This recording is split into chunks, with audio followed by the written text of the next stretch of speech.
ደገጠኝ ነገር ግን በዝሙት ቀስቃሽ ዳንሶቿ የምትታወቅ በዝሙት ቢያልፍልኝ እናንተ ምን ቸገራችሁ የምትል ከባለ ሀብት ጋር የመተኛት እድሉን ባገኝ አይኔን አላሽም እያለች መግለጫ የምትሰጥ ብልቅ ብላ እንዳደገች በይፋ የምትናገር ሴት ለአንድ ድርጅት ሳይሆን ለአንድ ገዳም ማስታወቂያ ሰርተዋት ማየት ያስደነገጠ የኢትዮጵያ ሕዝብ በእውነት ይቅርታ ጠይቃለሁ እስካሁን ስለዘገየው። በእውነቱ ድሮ ነበር እኮ እንዲህ አይነት ፕሮግራም መጀመር የነበረብኝ። ወገን ኡስታዝ ያሲን ኑር በነገራችን ላይ እንዳንድ ሀገር ሰው እንዳንድ ኢትዮጵያዊ አፍሬ ይባሃሉ። ዛሬ በሀገራችን ላይ ወላጆቻችን ወጥተው መግባት የኢትዮጵያ ማህበረሰብ ወጥተው መግባት ባቃተበት ያሰማችሁ። ትናንት አንድ ዘፈን ወጥቷል አይደለም?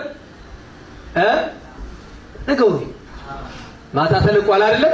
ደስታ ሞታችኋል። ግጥሙ ወርቅ ነው አይደል? ወርቅ ብላቴናው ያወጣው ዘፈና ማን ነው ስሙ? ተመልከት እዚህ ጋር ቴዲ አፍሮ ብሎ ስሙን ጠቅሶ በቤተ ክርስቲያን በዚህ ልክ ምዕመናኑን ከዘፈኑ ሲጠብቃቸው ሲከለክላቸው የተከሰተ የትግራይ ህዝብ ጨዋ አቃፊ መሆኑ ይታወቃል። የትግራይ የተናገረው ንግግር በነገራችን ላይ በጣም የማደንቀው በጣም በሳል መልእክቶችን በጥበብ ማስተላለፍ የሚችል የሙስሊሙ ማህበረሰብ የሚያደምጠው ኢትዮጵያዊነቱን የሚወድ አሰላሙ አለይኩም ወራህመቱላሂ ወበረካቱሁ። ውድና የተከበራችሁ የዛድ ሚዲያ ቤተሰብ እንደምን አላችሁልኝ? እኔ ያለሁላችሁ። ዛሬም በድጋሚ በሌላ ቪዲዮ ተመልሰን ተገናኝተናል። ዛሬም እንደተለመደው የተለያዩ ወቅታዊና አነጋጋሪ የሆኑ ቪዲዮዎችን ሪአክት የምናደርግ ይሆናል፣ አብረን የምንመለከት ይሆናል። እናንተ ብቻ እንደተለመደው ቪዲዮን በላይክ ጀምሩት፣ እንደዛውም ሰብስክራይብ አድርጉት። ስለ አክሱምም አዳዲስ የሆኑ መረጃዎች አሉ ወደ እናንተ ማድረስናለሁ። በሌላ በኩልም ደግሞ ስለ ሰሞኑ በኡስታዝ ያሲን ኑር ላይ ስለተከፈተው ዘመቻን በተመለከተ አንዳንድ ቪዲዮዎች አለ፣ እሱንም የምንመለከት ይሆናል። ከዛም ባሻገር ስለ ሰሞኑ የሼቱ መለሰ ቪዲዮን በተመለከተ እሱም አንዳንድ ሀሳቦችን የምናነሳበት ይሆናል ማለት ነው። እውነትስ ይሄ ነገር ላይ ሼቱ ይገባል ወይ?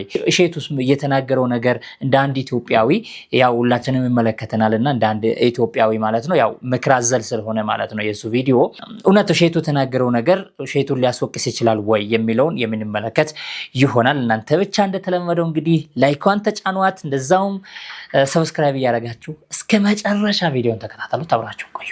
በመጀመሪያ እስቲ ስለ አክሱም እናውራ። ስለ አክሱም ምን አዲስ ነገር አለ የሚለውን በአክሱም ከተማ የተከሰተ የትግራይ ህዝብ ጨዋ አቃፊ መሆኑ ይታወቃል። የትግራይን ህዝብ ባህሪ እየተከተለ ሳይሆን ከትግራይ ህዝብ ባህሪ ወጣ ያለ ባህሪ ስለሆነ የትግራይ ህዝብ ልክ አሁን ግዛዊ መስተዳደሩ ለማስተካከል በሚለፋው መልኩ የትግራይ የሀገር ሽማግሌ ይህን ጉዳይ ወደ ነበረበት እንዲመልስ ብቻ ሳይሆን እኛ ሃይማኖቶች ተከባብረን በነበረው ቤተ እምነታችን፣ ቁርአናችን፣ መጽሐፍ ቅዱሳችን ተከብሮ ዛሬ እዚህ እንደደረሰ ሁሉ ወደ ነበረበት እንዲመልስና በመንግስታችን መርህ ተመስርተን እኩልነታችን ተከብሮ እንድንቀጥል የትግራይ መንግስት ግዛዊ መስተዳደር ክቡር ጀነራል ታደሰ ወረደ ቃል በገቡት መሰረት የትግራይ ሀገር ሽማግሌዎችም ይህንኑ አግዞ ውሎ ሳያድርና ወደማይሆን ከመግባቱ በፊት በእንጭጩ ወደ ነበረበት ሰላማዊና ተባባሪነት እንዲመልስ በዚህ አጋጣሚ ጥሪዬን ለማቅረብ ወዳለሁ።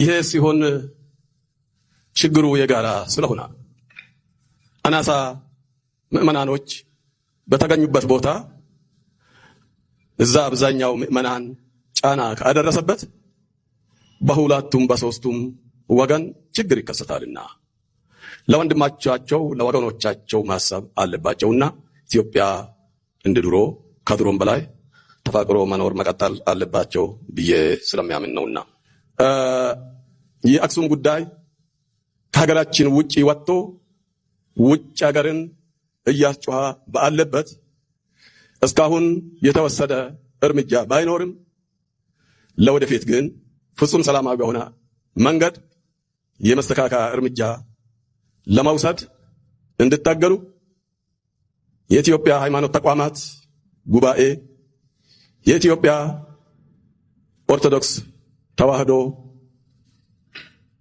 እና እንዲሁም ቅዱስ ሲኖዶስ ሁሉም የሃይማኖት ተቋማት በያሉበት ከኛ ጋር ቆሞ ይህ ነገር ወደ ነበረበት እንዲመለስ እንድተጉ መግለጫም እንድሰጡ ብቻ ሳይሆን በአካልም ፍጹም ሰላማዊ በሆነ መንገድ ከኛ ጋር እንድታገሉ በዚህ አጋጣሚ ጥሪዬን ለማቅረብ ወዳለሁ።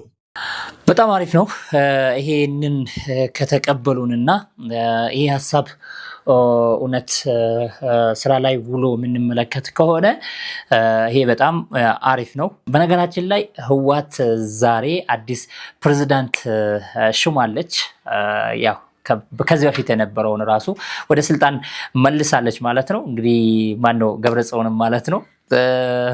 በጣም ከባድ ሊሆን ይችላል፣ የምንመለከት ይሆናል። ለማንኛውም ሀገራችንን መልሶ አሁንም ወደ ለየለት ቀውስም ሊያስገቡም ይችላሉ። እነዚህ ሰዎች በጣም ክፉ ናቸው፣ እናውቃቸዋለን። ብዙ በደል ሰርቶብናሉ። ዛሬም አክሱም ላይ ሙስሊሞቹ ዋጋ እየከፈሉ ያሉት እነሱ ባደረጉት ነገር ነውና በጣም ከባድ ሊሆን ይችላል። ለማንኛውም ጥሩ ነው፣ በዙ ይቀጥሉበት። እንግዲህ መግለጫ ብቻ አይደለም ከናንተ የምንጠብቀው፣ አሁንም መግለጫ ብቻ አይደለም ከናንተ የምንጠብቀው፣ ከመጅሊሳችን የምንጠብቀው መግለጫ ብቻ ሳይሆን ተግባራዊ በቃ በቦታው ተገኝታችሁ ያላችሁትን ማድረግ ማለት ነው። ሼክ ሀጂ ኢብራሂም ከተናገሩት ንግግራቸው አንዱ ምንድነው ስለ ወደ ነበረበት እንዲመለስ ስለሚለው ነገር ነው። ወደ ነበረበት ይመለስ ማለት አልገባኝም ትንሽ ማለት ነው። ወደ ነበረበት እንዲመለስ የተባለው ነገር አልገባኝም። ከምን ጊዜ በፊት ወደ ነበረበት ነው? አሁን ከምን ጊዜ በፊት ወደ ነበረበት መመለሱ? ያው የአክሱም ሙስሊሞች ችግር አመታትን አስቆጥሯል። በጣም አመታትን አስቆጥሯል። በጣም ማለት ነው የአንድ ሰው እድሜ ሙሉ ይዟል። ስለዚህ ይሄ ነገር ወደ ነበረበት ሲባል ከምን ጊዜ በፊት ወደ ነበረበት የሚለው ቢታወቅና ቢሰመርበት አሪፍ ነው ብዬ ነው ማስበው። ያ ነው አሪፍ ነው። ለማንኛውም ቀጥሉበት። እሺ ስለ ኡስታዛችን ኡስታዝ ያሲን ኑሩ ብዙ ሙስሊሞች ሲቀባበሉ፣ ብዙ ሙስሊሞች ሲተቹት፣ ሲወቅሱት እንዴት ኹጥባ እንደዚህ እንዴት ስለ አንድ አዝማሪ ስለ አንድ አቀንቃኝ እንዴት መድረክ ላይ ሚንበር ላይ እንዴት ተወጥቶ ይነገራል ምናምን ብዙ ሙስሊሞች አይቼዋለሁ ኡስታዙን ሲወቅሱትና ኡስታዙን ሲተቹት ማለት ነው። በነገራችን ላይ የኛ ሰዎች በጣም ከባድ ነን። የምሬን ነው የምላችሁ፣ የኛ ሙስሊሞች በጣም ከባድ ነን። የራሳችንን ሰው ለመብላት በጣም ብርቱ ነን። የምሬን ነው የምላችሁ፣ የራሳችን ሰው አሳልፈን ለመስጠት ለመሸጥ በቃ መነጋገሪያ ለማድረግ በጣም ጎበዝ ነን። ከኡስታዝ ያሲን ኑሩ በፊት ይሄ ሰውዬ ስለ ቴዲ አፍሮ ዘፈን በዚህ መልኩ ተናግሮ ነበር። እስቲ ላሰማችሁ። ትናንት አንድ ዘፈን ወጥቷል አይደለም? ነገሩ ማታ ተልቋል አይደለም? ደስታ ሞታችኋል። ግጥሙ ወርቅ ነው አይደል? ወርቅ ብላቴናው ያወጣው ዘፈና ማን ነው ስሙ? እባክህ ተናገር፣ መታወቃት መስል ማን ነው ስሙ? ምን ነው ዝም አላችሁ? ማን ነው ስሙ እያለኩ ነገሩኝ እንጂ ምንድነው ዝም አላችሁ? ይሁን ወንድሜ፣ እግዚአብሔርና አጋንንትን እኩል ለማምለክ አትሞክር። ይህች ሀገር መቼም በዘፋኝና በዘፈን መፍትሄ አታገኝም። አርቲስት ነን በሚሉ ሰዎች ይህች ሀገር ጥንትም አልሰሯት፣ ዛሬም የጥፋቷ ምክንያት እነሱ ናቸው። ወደፊት እንኳን የምናስባትን ሀገር እያበላሹብን ነው። በነገራችሁ ላይ ግድ የለሽ ትውልድ ለመፍጠር እዚህ ሲዘፍኑ ይላሉ፣ እዚህ ይዘምራሉ። ኦርቶዶክስ መምህር አይደለም። እዚህ ሲጨማለቁ ራሳቸውን ይላሉ፣ እዚህ ነጥላቸውን ተሸፋፍረው መድረክ ላይ ይወጣሉ። ይህችን ሀገር የወሎ ወንድሜ ደራሲ ትከተላለህ፣ ዘፋኝ ትከተላለህ። ማንኛውንም ዘፈን ከሰማ አንተ የሰይጣን ባሪያ ነህ። ደህና ዋላችሁ። የእግዚአብሔር ሕግ ይገባችኋል? እውነት ለመናገር እውነቱ የእግዚአብሔር ሕግ ነው ወይስ ያንተ አመለካከት ነው? ነገሩኝ። ግን እየተገዛ ያለ ለእግዚአብሔር ነው ለገዛ አመለካከት ነው? እሱ እኮ ነው የቸገረን ነገር። መጻሕፍት ዘፈን ኃጢአት ነው ወይስ ጽድቅ ነው የሚሉት? ሐዋርያት በዲስቅልያ ዘፈን ኃጢአት ነው ብለዋል። ግን የቴዲ አፍሮ ሲሆን አይደለም ብለዋል? ነገሩኝ። ምን አይነት የደንቆሮ ጥርቅም እንዳለ እኔ ሌላውን አይደለም ደንቆሮ ብለው አንተን ነው አንቺን ነው። ሐዋርያት በዲድስቅልያ መጽሐፍ በ27ኛው አንቀጽ ኢመፍቱ ይሁር ክርስቲያን ሀበቤተ ተውኔት ወዘፈን የሚባል ነገር አለ። ክርስቲያን ዘፈን እንኳን ዘፈን መስፈንና ማዳመጥ የሚዘፈንበት ተውኔት ያለበት ክርስቲያን ቢሄድ ዘፈን አዳምጡ ሰዎች። ብራዘር አየህ፣ ኡስታዙን ትተቻለህ። ኡስታዙን ለማዋረድ ኡስታዙን ለመጣል እየተጣጣርክ ነው አይደል? አዎ፣ በጣም እየሰራህ ነው፣ እየለፋህ ነው። ነገር ግን የማይቻል ነገር ነው የጀመርከው ማለት ነው። መጨረስ የማትችለው ነገር ነው የጀመርከው፣ የሌለ ነገር ነው። ተመልከት፣ እዚህ ጋር ቴዲ አፍሮ ብሎ ስሙን ጠቅሶ በቤተ ክርስቲያን በዚህ ልክ ምዕመናኑን ከዘፈኑ ስጠብቃቸው ሲከለክላቸው ተመልከት። ክርስቲያኖችም ቢሆኑ ማለት ነው ይሄንን ሰውዬ አልተቹትም፣ ይሄንን ሰውዬ አልወቀሱትም። የዚህ ሰውዬ ቪዲዮ ቫይራል አልወጣም። ነገር ግን የኛን መጡ። ማንን አገኝተው ነው? ማንን አገኝተው ነው? ማን በር ከፈተላቸው? ማን ነው ያስገባቸው? እኛው ራሳችን፣ አንተው፣ አንቺ፣ እናንተ ናቸው ያስገባችሁት እንጂ እኮ ኡስታዙ ከዚህ የባሰ ነገር አልተናገረም እኮ። ከዚህ ሰውዬ የባሰ ነገር አልተናገረም ኡስታዙ እውነቱን ለመናገር። ነገር ግን አጀንዳ የሆነው የተደረገው ነገር ግን ቫይራል የወጣው ክርስቲያኑ ሙስሊሙም የተቀባበለው የኡስታዙን ነው። ለምን? እኔና አንቺ በከፈትነው በር በከፈትነው መንገድ እሺ፣ ይሄ ነው ያለው። እኔ ኡስታዝ ያሲን ኑር በነገራችን ላይ እንዳንድ ሀገር ሰው እንዳንድ ኢትዮጵያዊ አፍሬብሃለሁ። ዛሬ በሀገራችን ላይ ወላጆቻችን ወጥተው መግባት የኢትዮጵያ ማህበረሰብ ወጥተው መግባት ባቃተበት ጊዜ ላይ አንተ ወጥተህ ዳስ አትጣሉ። ብራዘር፣ እኔ አንድ ነገር ልንገርህ አይደለ? ዳስ ጥለህም ኢትዮጵያ ውስጥ ሲያንስህ ነው። ዳስ ጥለህ ራሱ ነፃነትን አታገኝም አይደለምና ዳስ አጥ ዳስ የምጥልበትም ራሱ ቦታ ልታገኝ አትችልም በዚህ ሰዓት። ኦኬ፣ ዳስ ራሱ አትጥልም አታገኝም ቦታ። አገሬ የሞተበት የትዶ ያለቅሳል ብሎ የዘፈነልህ እኮ ስለዚህ ነው። ባንድ ብላስ ሁለት ነገር ስትናገር በጣም ይደብራል። ሀገሬ የሞተበት የትዶ ያለቅሳል፣ ዞር ብለክ ዳስ አትጣሉ ምናምን ኢትዮጵያ ወጣቶች እንደዚህ ብለህ ተናግረህ ሲያበቃ አክሱም ላይ ላሉ ሙስሊሞች ድምጽ ሆኖ ትላለህ። እኔ በጣም ነው አንዳንዴ የምትገርሙኝ እግዚአብሔርን። ዳሱ እኮ ለነዛ ሙስሊሞች ይሆናል ይጣል የተባለው ሀገሪቷ ውስጥ አይደለ እንዴ? በማንነታቸው እነሱ እንትን እየተባሉ አሉት እየተከበሩ አይደለም አይደለ? ለዛ አይደለ ድምጽ ሆኖ ያልከው? ዳሱ ለነሱ ነው። እኔ አንዳንድ ጊዜ ፖለቲካን በእምነት ውስጥ ተደብቃችሁ የምትሰሩ ሰው በጣም ታስጠሉኛላችሁ። በጣም በቃ ግልጽ ሆነ ከሃይማኖት አባት ውስጥ ውጭ ወጥተህ ፖለቲካ ማረመድ ትችላለህ አይደል እንዴ? ለምንድን ነው በእምነት ውስጥ ተደብቃችሁ ፖለቲካ የምትሰሩት? ይሄ ሁሉ በነገራችን ላይ አማራን ለማሳቀቅ፣ አማራን ለመግደል፣ አማራን ለመጨፍጨፍ የሚደረገው ነገር እናውቃለን። አማራ ማህበረሰብ ላይ እየደረሰ ያለው በደልና ግፍ ኢትዮጵያ ውስጥ እየተደረገ ያለው ድርጊት እንዳይታይ ስለምፈልጉ ነው። እኔ እኮ የገረመኝ ቆይ ኢትዮጵያ ውስጥ ያለ ነው እኛ አይደለ ነው? እናንተ እኮ ከሀገር ውጭ ሆናችሁ እኮ ነው እንደዚህ የምትለፈልፉት፣ እንደዚህ ያላያችሁትን ነገር የምታወሩት። እኛ እኮ ሀገሪቷ ውስጥ ሆነን ብዙ ነገር እየተመለከተን እኮ እያየን እኮ ነው። ሰው መግቢያና መውጫ አጣ የምትሉት የትኛው ሰው ነው? የቱ ከሆነም እናንተ ባደረጋችሁት ድርጊት ነው። እናንተ ጫካ ባስገባችሁት ባሰማራችሁት ነው ህዝቡ ወጥቶ መግባትን ያልቻለው። የትኛው ህዝብ ነው ገብቶ መውጣት ያቃተው? እስቲ በዚህ መንግስት ምክንያት የትኛው ህዝብ የት አካባቢ ላይ ነው በዚህ ህዝብ በዚህ መንግስት ምክንያት ገብቶ መውጣት ያቃተው? እኛንን እኮ በአይናችን እየተመለከተን እያየን ያለ ነው። እናንተ እኮ ምንም የምታውቁት ነገር እኮ የለም። የተባላችሁትን ብቻ ፖለቲከኞቹ ያስረገዛችሁትን እኮ ነው የምትወልዱት እናንተ አይደል እንዴ? እኔ እኮ የምታወሩትን ነገር ፈልጌ አጣሁ እንዴ። ጭራሽ ገብቶ መውጣት አልቻለም። የት አካባቢ ላይ ማን ነው ገብቶ መውጣት? ረሼም ነው። እኛ እኮ ኢትዮጵያ ውስጥ ነን ያለ ነው። እያየን እኮ ነው። ለቴዲ አፍሮ ጠበቃ ሆነሽ ከሆነ በግልጽ ቴዲ አፍሮን ስም ጠርቶ ቴዲን ዘቅዝቆ ያዋረደው ይሄኛው የእናንተው ዲያቆን ነው። ዲያቆን ማርቆስ ነው፣ ዲያቆን ዮርዳኖስ ነው የሚባለው አላውቅም። ብቻ ይሁን ዲያቆን ነው። ከዲያቆኑ በላይ እኮ ስለ ቴዲ አፍሮ አልተናገረም እኮ ኡስታዝ ያሲን ኑሩ። ዳስጣል አይባልም ነው ያለው። እውነት ነው።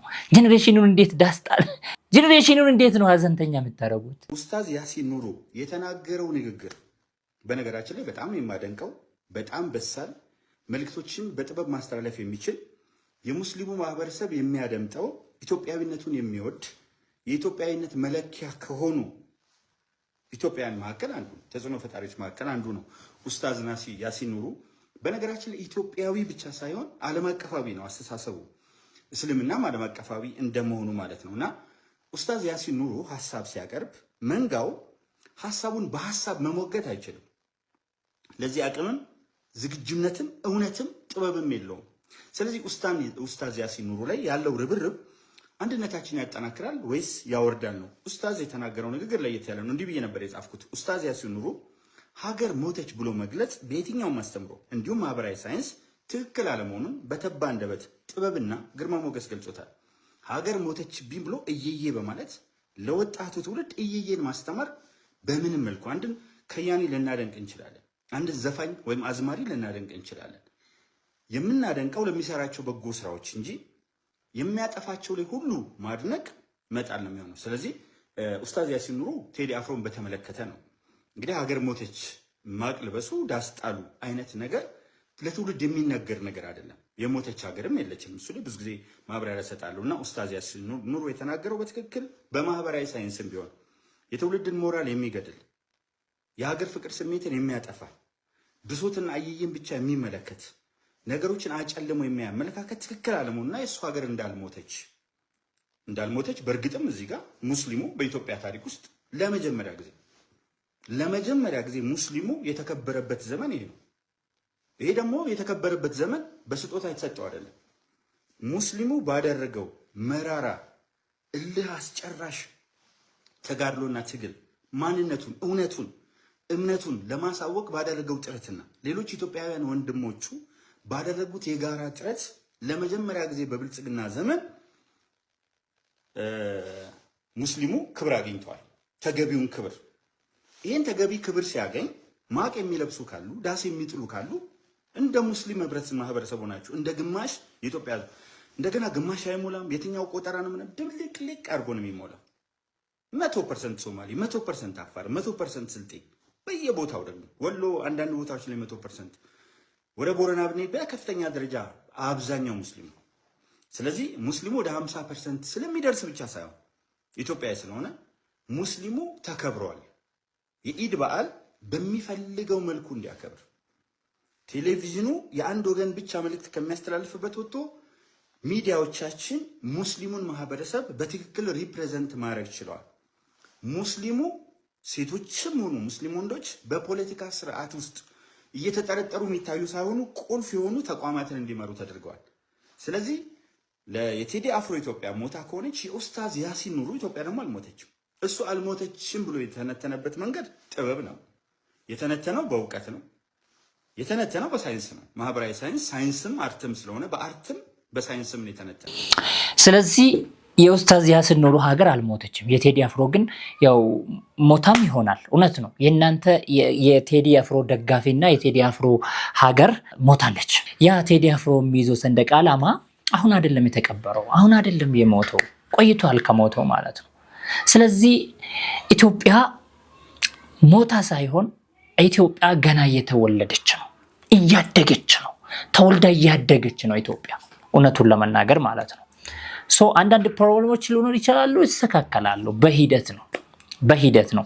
መጀመሪያ እናንተ ጫካ ያስገባችሁትን ህዝቡን እየረበሻችሁ ያላችሁበትን ጫካ ያሰማራችሁትን መጀመሪያ በዚህም በኩል በኦሮሚያም በአማራም በኩል በየትኛውም በኩል ይሁን ጫካ ያሰማራችሁትን ወደ ቤታቸው ወደ ሀገራቸው ወደ ቤታቸው አስገቡና እነሱም ይረፉ፣ ሀገሪቷም ሰላም ታገኛለች። ነገር ግን እዚህ ጋር አንተ እየፈለጥክ፣ ነገር ግን እዚህ ጋር መስጂድ እየገባህ እየረበሽክ፣ እዚህ ጋር ቤተክርስቲያን እየገባህ እየረበሽክ መንግስት መጥቶ ለምን ከለከለኝ፣ መንግስት መጥቶ ለምን አገደኝ፣ መንግስት መጥቶ ለምን ተከላከለ ከህዝቡ ከማህበረሰቡ፣ ለምን ማህበረሰቡን አንጨፈልቀውም፣ ለምን መኪናን አናቃጥለውም፣ ለምን ይሄን እናደርገውም፣ ለምን መስጂድ አናቃጥለውም፣ ለምን ምናንን ለምን አንገድልም? በክርስቲያኑ በኩል ይሁን በሙስሊሙም በኩል ማለት ነው። ያ እንደዛ የምትሉትን ተውትና ወደ ሀገር አስገቡ፣ ወደ ከተማ አስገቡ፣ ኑሯቸውን ይኖሩበት። እነዛም ሰዎች እኮ ተንከራተቱ እኮ፣ እነሱ ራሱ ተቸገሩ እኮ በእናንተ ምክንያት። እናንተ ፈንድ በምታረጉት ገንዘብ እነሱ ተሰቃዩ፣ ተጨፈጨፉ፣ ተገደሉ። እንዴ አንተ ስትወክስ መንግስት ቆመ? አይም ይህ ህዝብ እኮ ከአላህ በታች በሀገሪቷን በሚመራ መንግስት በሚመራ መሪ እኮ ነው የምትኖረው አይደል እንዴ? ስለዚህ ህዝቡ የህዝቡ አማና በሱ ላይ ስላለ አሰልፎ ነው ከእናንተ ጋር የሚዋጋው። ለምን ተዋጋኝ አይባልም፣ ለምን ገደለኝ፣ ለምን ጨፈጨፈኝ አይባልም። ይጨፈጭፋል፣ ይገድልሃል። እምብ ብለህ ከመጣ ማለት ነው። አንተ ስትተኩስበት እሱ ቆሞ የማይበት ምክንያት የለም። አንተ ጥይቱን ስትተኩስበት እሱ እንቁላል የሚወረወርብህ ምክንያት የለም። አባት ስናይፐር ነው አናቲ ላይ አድርጎ የሚተኩስብህ የሚለቅብህ ማለት ነው። እነዛዎች ስለተጨፈጨፉ እነዛዎች ካሰቡት ነገር ስለታገዱ ያሰቡትን ነገር ሰክሰስ ስላላደረጉ ህዝቡ ወጥቶ መግባት አቃተው ማለት አይቻልም። ህዝቡ እኛ ነን እኮ ሌላ ሰው አይደለም እኮ ህዝቡ እኔ ነኝ። ሌላም እንደኔ ኢትዮጵያውያኖች አሉት። እኔው ራሴ ነኝ፣ ከህዝቡ አንዱ እኔ ነኝ። ስለዚህ በሰላም ወጥቼ እየገባው ነው። ምንም አጋጥሞኛ አቅም ምንም ችግር አይቻላቅም። አልহামዱሊላህ ይሄ ነው ሪያሊቲው። እስቲ ስለ ሼቱ ደግሞ ትንሽ እናውራና ስለ ሰሞኑ አጀንዳ ሆኗል ሼቱ ማለት ነውና ስለሱ እናውራና ቪዲዮአችንን ቋጭ። ሼቱ መለሰ አንድ ቪዲዮ ይቀርጽና ይለቃል። በቪዲዮም ላይ እንግዲህ ብዙ ያሉትን ችግሮችና አሁን በፊት ማህበረሰቡ ሲያፍርበት የነበረው ነገር አሁን እንደ ጥሩ ነገር ታይቶ ያው ዘመኑ እንደዛ ስለሆነ ማለት ነው መጥፎ ነገር ጥሩ የሚመስልበት እንደዛ ነው። ወዘየነ ለሁሙ ሸይጣኑ አዕማለሁም አይደለም የሚለው አላህ ሸይጣን ስራዎቻቸውን አሳመረባቸው አይደለም የሚለው እና ልክ እንደዛው መጥፎ ነገር ጥሩ የመሰለ ያለበት ዘመን ላይ ነን ያለነውና እሱን በተመለከተ ሼቱ ትውልዱ ለምንድን ነው የምናበላሸው ብሎ በተለይ ከቪዲዮ መካከል ወጣ ቫይራል የወጣችው እቺ ነበረች። ደነገጠኝ ነገር ግን በዝሙት ቀስቃሽ ዳንሶቿ የምትታወቅ በዝሙት ቢያልፍልኝ እናንተ ምን ቸገራችሁ የምትል ከባለ ሀብት ጋር የመተኛት እድሉን ባገኝ አይኔን አላሽም ያለች መግለጫ የምትሰጥ ብልቅ ብላ እንዳደገች በይፋ የምትናገር ሴት ለአንድ ድርጅት ሳይሆን ለአንድ ገዳም ማስታወቂያ ሰርተዋት ማየቴ ትንሽ አስደነገጠኝ። እምላችሁ በኃጢአት እንደምበልጣት ቅንጣት ታክል አልጠራጠርም። ነገር ግን በአደባባይ ኃጢአትን በመስበክ አዋርድ ያላትን ሴት የገዳም ማስታወቂያ ስትሰራ ማየት ለታዳጊ ልጆች ምንም ያክል የቆሸሸ ስብዕና ቢኖራችሁም ቤተክርስቲያን በእናንተ ትወከላለች የሚል ግንዛቤ ይፈጥራል። እንግዲህ የዚህችን ልጅ ግብር ልክ አይደለም ብሎ ማውገዝ መጀመሪያ ከአባቶች ይጠበቅ ነበር። ጭራሽ በብልግናሽ ከሚያደንቁሽ ተከታዮችሽ ገንዘብ ለምኝልን ብሎ መሾም በኃጢአት ያፈራችሁትም ገንዘብ ቢሆን እግዚአብሔር ይቀበልላችኋል የሚል የተሳሳተ መልእክት አለው። የዘንድሮ ቲክቶከሮች ደግሞ ሌላ ጉዳ መጡ። ማታ ጭፈራ ቤት ባደሩበት ልብስ የክለቡን ላብ እንኳን ሳይታጠቡ ጧት ቤተክርስቲያን ሄደው የምስጋና ቪዲዮ ይለቁልናል። አስቡት እስቲ። ባጠገባቸው ስታልፉ የሺሻና የዕጣን ሽታ ተደባልቆ ነው የሚሸታችሁ። አንዳንድ ስክሮል ስታደርጉ አንዱ ቪዲዮ ላይ ነይ ማታ ማታ እያሉ ውስኪ ሲራጩ አድረው ስዋይፕ ስታደርጉት ቀጣዩ ቪዲዮ ላይ አውደ ምሕረት ላይ ጸበል ሲረጩ ታያላችሁ። የምንገርመው እኛ ነን። አንድ ባለጌ ቲክቶከር ቤተክርስቲያን ግቢ ሲገባ ስናይ እኮ ልክ የደርቢ ዋንጫ እንደበላ ትልቅ ቡድን ድል እንዳስመዘገብን እንደምንቆጥረው። ወይኔ ኮመንቱ እና ዘንበዋለን አይደል? የኔም መቤት እንትናይ የመቤት ወዳጅ ጸጋውን ያብዛልሽ። ኧረ ምን አይነት ጸጋ ነው!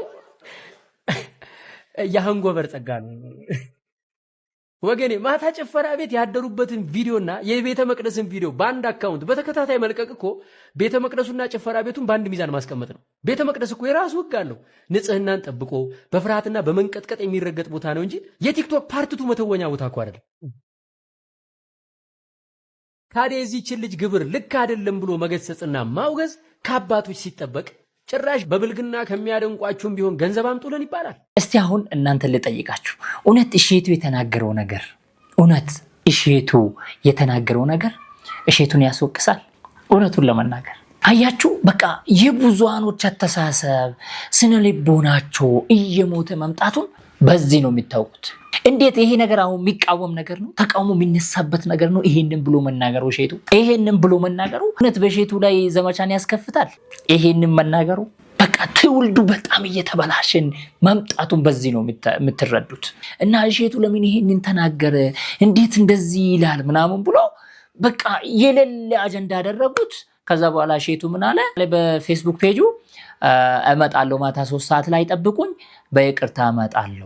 በይቅርታ እመጣላችኋለሁ ብሎ ለቀቅ። ልጅቷ ነች ደግሞ እንደዚህ የተባለች ልጅ ማለት ነው። ወይ ደግሞ ይሄ ንግግሩ ቅኔ ስላለበት ቅኔውን በልጅቷ ነው እንትን ያደረጉት የፈቱት ማለት ነው። እና ልጅቷ ምን አለች? እሷም ራሷ ላይ እንትን አድርጋ እውነት ነው በቃ ይቅርታ ትጠይቃታለህ ምናምን ብላ ግዴታ ይቅርታ ካልጠየክ ምናምን ከዛ ሼቱ እንደዛ ነው በቃ እኔ ማታ ጠብቁን 3 ሰዓት ላይ በይቅርታ እመጣላችኋለሁ አለ።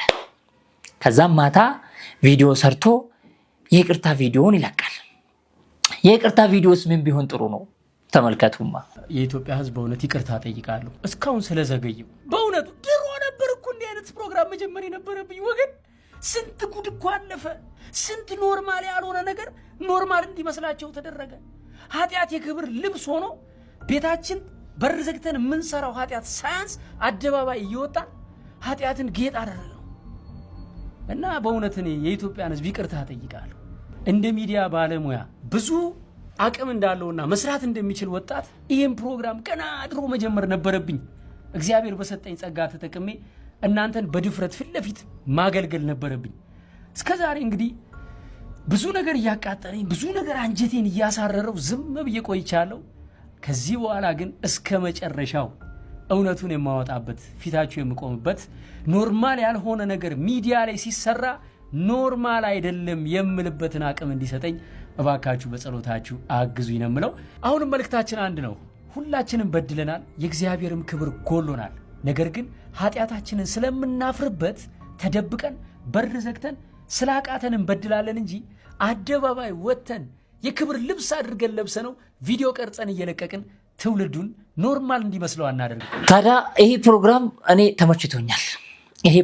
እኔ ተመችቶኛል። የራሳቸውን ሆድ ለመሙላት ብሎ የራሳቸውን ገንዘብ ሜክ ለማድረግ ብሎ ህዝቡን ጄኔሬሽኑን ኖርማል ያልሆነውን ነገር ኖርማል አስመስሎ የማይሆነውን ነገር እንደሚሆን አድርጎ በአደባባይ ወጥቶ ጄኔሬሽኑን ወደ ገደል እየወሰዱ ያሉት ቲክቶከሮችም ሆነ ዩቱበሮች መቆም አለባቸው፣ ማስቆም አለብን ማለት ነው። ይሄ ፕሮግራም ሊቀጥልበት ይገባል። ይሄ ፕሮግራም ይቀጥልበት ባይነኝ እኔ። እናንተስ ምን ትላላችሁ? ያው መቼም እዚህ ጋር ያላችሁት መቼም ይሄንን ቻናል የምትከታተሉት የኔ ፎሎወርስ የሆናችሁት የኔ ተከታይ የሆናችሁት ጫዋዎች ስለሆናችሁ ትልልቅ ሰዎችም ስለሆናችሁ በጣም አርቃችሁ የምታስቡ ሰዎች ስለሆናችሁ ይሄንን እንደምትደግፉ በእርግጠኝነት አውቃለሁ። ኢንሻአላህ ይሄ ፕሮግራም መቀጠል አለበት እኔ ብዬ ነው ማስበው። እኔም በሌላ ቪዲዮ ተመልሰን እንገናኛለን። ለማንኛውም የሼቱ ሰሞኑ ተቆርጣ ወጣ መነጋገሪያ የሆነችው ቪዲዮዎች ነበረች። ሼቱ ባንዴ ዘግቷል ማለት ነው። ልጅቷ ይቅርታ ይጠይቀኛል ብላ ስትጠብቅ እሱ በተቃራኒው ነው የመጣባትና አንዳንዴ እንደዚህ አይነት ክስተቶች ጥሩ ናቸው። ብዙ ነገር ያስተምራሉ፣ ብዙ ነገር ያስጨብጣሉና አሪፍ ነው ባይነኝ እኔ። ለማንኛውም ለሼቱ አጨብጭበናል። በሌላ ቪዲዮ ተመልሰን የምንገናኝ ይሆናል። ወንድማችሁ ከማል ጀማል አህመድ ነበርኩኝ። ሰላም ሁኑልኝ። ወሰላሙ አለይኩም ወራህመቱላሂ ወበረካቱ።